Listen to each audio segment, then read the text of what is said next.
Surat al-Kahf, ayyuha al-ikhwa, c'est Allah subhanahu wa ta'ala al-Kahf. Parce que quand tu rentres dans ta grotte, il y a des secrets. Il faut aller les chercher, les secrets. Il y a des choses cachées. Il faut aller les chercher. Aujourd'hui, je vais vous donner juste quelques secrets de Surat al-Kahf. Allah subhanahu wa ta'ala, Surat al-Kahf, il parle de 4 histoires, effectivement. Mais on en a déjà parlé de ces histoires-là. Pourquoi le prophète sallallahu alayhi wa sallam, il nous dit tu auras une lumière si tu lis Surat al-Kahf, ou dans une version il dit si tu lis les 10 premières ayats de Surat al-Kahf, ou si tu lis les 10 dernières ayats de Surat al-Kahf, Allah il te préserve de la fitna de Masih al-Dajjal. Surat al-Kahf, la ligne conductrice de Surat al-Kahf, c'est quoi? C'est l'imanu billahi wal yawm al-akhir. Al-imanu billahi wal yawm al-akhir. Quand on étudie la foi, les piliers de la foi, elles sont 6. L'imanu billahi wa malaikatihi wa kutubihi wa rusulihi wal yawm al-akhir zid wal qadari khayrihi wa sharrihi. Nous croyons en Dieu, en Allah. Alors tout ça c'est ghaïb. L'imanu billah wal malaika, les anges, les livres, les prophètes, le jour du jugement. Mais les 2 principaux piliers de la foi, c'est quoi? Rasul sallallahu alayhi wa sallam, dans les hadiths, il nous dit Man kana yu'minu billahi wal yawm al-akhir. Celui qui croit à Allah, qui le voit maintenant. Tu es filmé. Vous avez vu quand vous passez devant un feu rouge et on vous dit attention, il y a une caméra. Wallah, tu ne grilles pas le feu rouge. Mais si tu vois qu'il n'y a pas, tu es pressé, tu grilles. C'est ça l'être humain. L'être humain, les transgresseurs. Donc Allah subhanahu wa ta'ala, il est là, il nous voit, mais il nous dit il y a un jour où vous devez rendre des comptes. Man kana yu'minu billahi wal yawm al-akhir. Celui qui croit qu'il y a un jour où il devra rendre des comptes, il va faire attention à ce qu'il fait, à ce qu'il dit. Hassan al-Basri, un jour il y a quelqu'un qui commence à l'insulter. Il lui dit Innama hiya sahifatuk. Innama hiya sahifatuk. Tu es en train d'écrire ton livre. Faqul ma tasha. Dis ce que tu veux. Tu es en train d'écrire ton livre. Le jour du jugement, on va sortir le livre. Ce que tu as dit sur moi, si c'est une calomnie, on va se rencontrer chez Allah. Liyaqin ayyuha al-ikhwa. Alors on a dit Surat al-Kahf, il y a beaucoup de secrets dedans. Je vais vous donner juste quelques-uns. C'est 4 histoires. 4 histoires et 4 rencontres. 4 histoires et 4 rencontres. Subhanallah. يعني القرآن والله أيها الإخوة كما قال الله سبحانه وتعالى الحمد لله الذي أنزل على عبده الكتاب. Vous n'avez qu'à regarder comment étaient les Arabes avant la descente du Coran. C'était un peuple d'ignorants, un peuple hamaj. Un peuple qui ne considérait rien, son voisin c'était rien pour lui, il pouvait tout lui prendre. La femme c'était rien pour eux. Et l'islam a fait des gens qui tuaient leurs filles, a fait des gens qui pouvaient conduire une nation, qui pouvaient conduire un empire. Pourquoi? L'islam les a changés, ayyuha al-ikhwa. Le Coran les a changés. Le Coran, il gère notre éthique, il gère notre vie. Le Coran, il y a 3 mahawir dans le Coran. Il y a 3 axes dans le Coran, 3 thématiques dans le Coran. Première thématique, l'aqida, le credo. Ce qu'on croit en Allah subhanahu wa ta'ala, au jugement dernier, au monde invisible. C'est ce qui va conditionner notre comportement sur terre. Et c'est ce qui va conditionner notre salut le jour du jugement. Deuxième chose, al-tarikh, al-qasas. Un tiers du Coran, Allah subhanahu wa ta'ala, il nous parle de quoi? De l'histoire. Et celui qui n'a pas lu l'histoire, il n'est pas digne de diriger un pays. Celui qui n'a pas lu l'histoire, il est condamné à la revivre. Et Allah subhanahu wa ta'ala dit, lisez l'histoire. Regardez ce qui s'est passé, des gens qui vous ont précédés. Les tyrans qui ont dit, Ana rabbukumul a'la, regardez ce qui leur est arrivé. Lisez l'histoire, Allah subhanahu wa ta'ala il nous dit. Et celui qui n'a pas lu l'histoire, vraiment, vraiment les frères, il n'est pas digne de diriger. Du tout. Et la troisième chose, l'ahkam, les règles juridiques. On revient à Surat al-Kahf. On a dit la ligne conductrice, ayyuha al-ikhwa, faman kana yarju liqa'a rabbih. Et les rencontres, c'est quoi? Il y a 4 rencontres.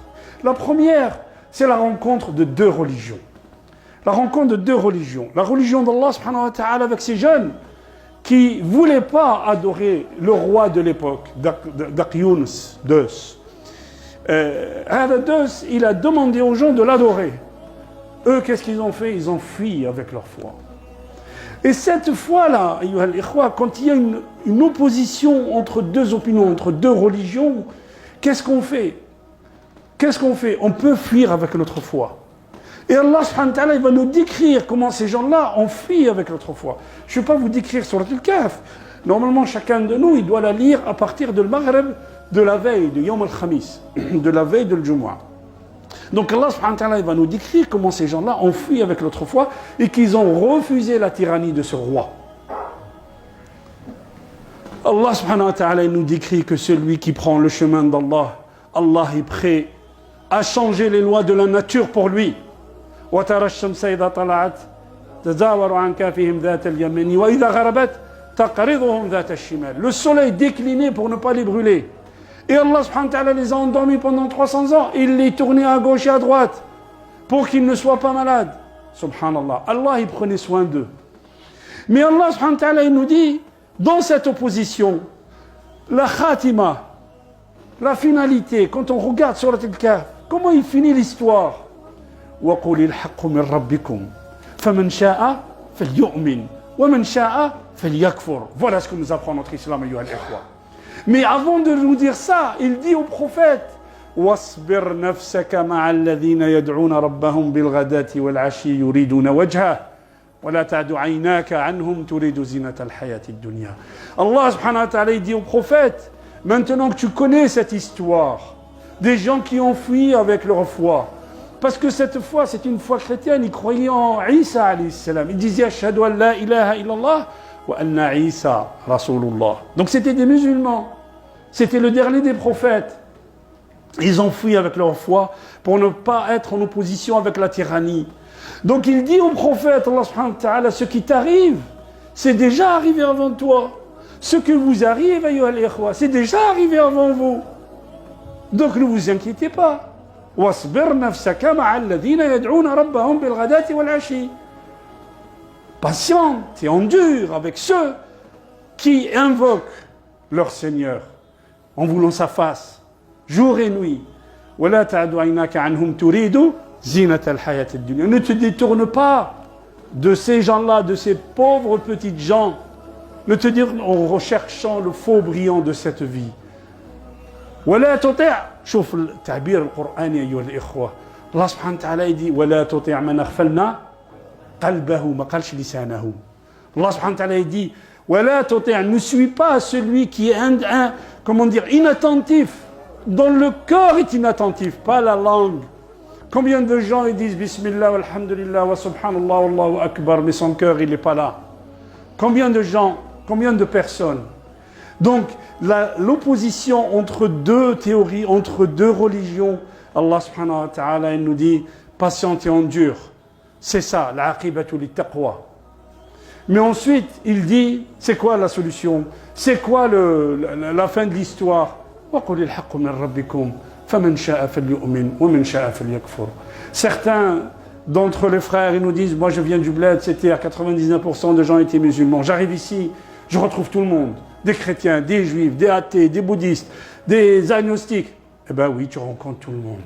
Et tu es dans cette épreuve, l'épreuve de l'opposition. Et l'épreuve, ayyuha al-ikhwa, c'est pas quelque chose de négatif. Quand les enfants, enfin nos enfants, ils passent l'examen, quand on passe l'examen, quand on était en fac, on passe l'examen, on dit l'épreuve d'examen. Et dans l'épreuve d'examen, il y en a qui réussissent et qui sont brillants, et il y en a qui ne réussissent pas. Donc l'épreuve, comment tu t'en tires de l'épreuve? La rencontre avec quelqu'un, ça peut être positif, comme ça peut être négatif. La deuxième épreuve, ayyuha al-ikhwa, sahibul jannatayn. Allah subhanahu wa ta'ala, il nous dit l'épreuve de la richesse et l'épreuve de la pauvreté. Certains d'entre nous sont riches et certains d'entre nous sont pauvres. Comment tu réagis par rapport à cette situation dans laquelle Allah subhanahu wa ta'ala t'a mis? وَدَخَلَ جَنَّتَهُ وَهُوَ ظَالِمٌ لِنَفْسِهِ. Il a été injuste envers lui-même. Et Allah subhanahu wa ta'ala dit كِلْتَا الْجَنَّتَيْنِ آتَتْهُ كُلَّهَا زِدْ وَلَمْ تَظْلِمْ مِنْهُ شَيْئًا. قال ابن خلدون سبحان الله الظلم أساس القحط. الظلم أساس القحط. Les sociologues nous disent à chaque fois qu'il y a une injustice dans un pays, c'est la crise. Allah subhanahu wa ta'ala yaftahu ala ad-dawlati al-adila walau kanat kafira, dit Ibn Taymiyyah. Allah subhanahu wa ta'ala, il ouvre sur un pays, il ouvre sur un État, il ouvre sur une ville quand il y a une justice. Quand il n'y a pas d'injustice, quand il y a de l'injustice, al-qahta ayyuha al-ikhwa. Et regardez l'injustice dans les pays, dans nos pays d'origine. Regardez l'injustice dans les pays musulmans. Al-qahta ayyuha al-ikhwa. Les guerres, al-qahta. الظلم أن الأرض لا تظلم أيها الإخوة. الأرض لا تظلم. الأرض بإذن ربها. La terre, n'est pas injuste. Et on vous dit, l'homme est de nature transgresseur.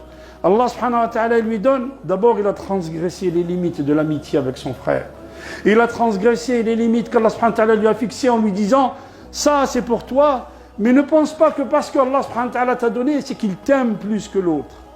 Et lui il dit, puisqu'Allah il m'a donné, même le jour du jugement il va me donner, parce qu'il m'a préféré ici, et je ne pense pas que le jour du jugement arrivera. Et son frère ou son ami va lui rappeler, أكفرت بالذي خلقك من تراب ثم من نطفة. Il lui rappelle d'où il vient. Il lui rappelle à ces orgueilleux qui regardent les gens de haut, qui méprisent les gens. Qui méprisent les gens. Et le mépris, attention, le mépris, al-aqiba wa khima. Le mépris, quand on méprise un peuple, il va se révolter, ce peuple. Quand tu méprises les gens, l'orgueilleux, c'est quelqu'un qui est monté. Il pense que quand il est sur un étage haut, il regarde les gens, il les voit petits.